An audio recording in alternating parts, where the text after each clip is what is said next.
नमस्कार मित्रों, स्वागत है। आज मैं आपके समक्ष हिंदी की शिक्षण योजना ईदगाह का दूसरा भाग लेकर आई हूँ, क्योंकि ये बहुत बड़ा पाठ है तो इसके तो 4-5 बन जाएंगी, पर मैं इसके 3 ही बनाऊंगी। दिनांक, कक्षा, विषय, समय। कक्षा 6 हिंदी विषय रहेगा आपका। समय 35 से 40 मिनट अपने हिसाब से। लर्निंग आउटकम पूर्ववत रहेंगे। प्रकरण ईदगाह भाग 2।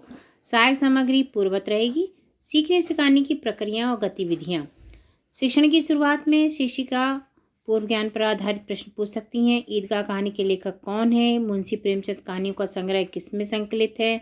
हामिद की वेशभूषा कैसी थी? अमीना की सिलाई से कितने पैसे मिले थे? हामिद खुश क्यों थे? शिक्षण के दौरान ये मैंने नमाज की ड्रेसेस करके चिमटा। शिक्षिका बच्चों को कहानी का जो पिछला अंक में जो पढ़ाया था उसके बारे में बताएगी। दीक्षा पर उपलब्ध सामग्री को मोबाइल द्वारा बच्चों को दिखाएगी। इसके बाद गद्य को हाव भाव के साथ पढ़ेंगी, साथ ही कतिपय छात्रों से पाठ का वाचन भी कराएंगी। पाठ में कठिन शब्द जो आए हैं उन्हें श्यामपट्ट पर लिखेंगी। रोजा, नियामत, प्रदीप, आत्मानंद, कवायद, जाजिम, सिजदा, ये कठिन शब्द हैं और इनका अर्थ रोजा उपवास, नियामत अच्छी वस्तुएं, प्रदीप प्रकाशित, आत्मानंद आंतरिक सुख, कवायद परेड होती है, जाजिम जो बड़ी दरी पर बिछाने वाली चादर कहलाती है, सिजदा जमीन पर सिर रखकर ईश्वर को प्रणाम करना। नमाज खत्म होते ही लोग आपस में गले मिले। फिर आई खाने की खरीदने की बारी, इसलिए मिठाइयों की दुकान, खिलौनों की दुकान पर हमला हुआ। हामिद के पास मात्र 3 पैसे थे। सभी मिठाइयाँ खरीद कर खा रहे थे। कोई ऊँट की, कोई घोड़े की पर लटके थे। महमूद और मोहसिन ने और सुनूरे ने, सम्मी ने घोड़े व ऊँटे पर बैठे। महमूद सिपाही लेता है, सब कुछ न कुछ खरीद रहे हैं, पर हामिद सिर्फ दूर खड़ा होकर चुपचाप देख रहा था। हामिद खिलौनों की निंदा करता है, कहता है कि मिट्टी के खिलौने गिरकर टूट जाएंगे, क्या लेने से फ़ायदा। आप इसमें बच्चों को एग्जाम्पल देकर, उदाहरण देकर समझाएंगे उसको कि छोटा सा बच्चा है कैसे अपने मन को मारता है।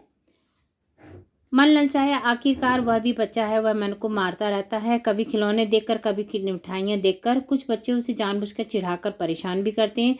जैसे मोहसिन बोला, लो रेवड़ी खा लो। जब वह उसके पास जाता है तो खुद ही अपने मुंह में खा लेता है। उसको कितना दुख होता होगा। तो मोहसिन, महमूद दोनों हामिद का बार बार उसकी गरीबी का मजाक उड़ाते हैं, उसका दिल दुखाते हैं। हम बच्चों को भी समझाएं कि हमें ऐसा नहीं करना चाहिए।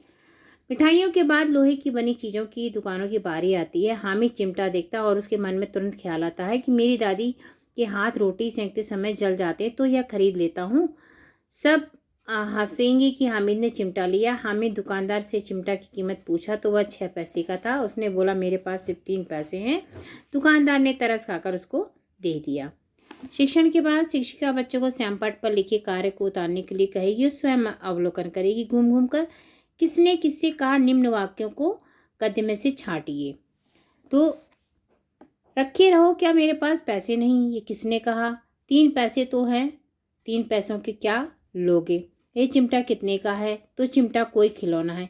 ये वाक्य है, इसमें बच्चे ढूंढ करके इसका उत्तर आप एक ग्रुप बना सकते हैं, गतिविधि करा सकते हैं और बच्चों को इसमें डिवाइड कर देंगे भाग के कि भाई ये इतना बच्चे ढूंढेंगे और एक बच्चा उसमें से उत्तर बताएगा।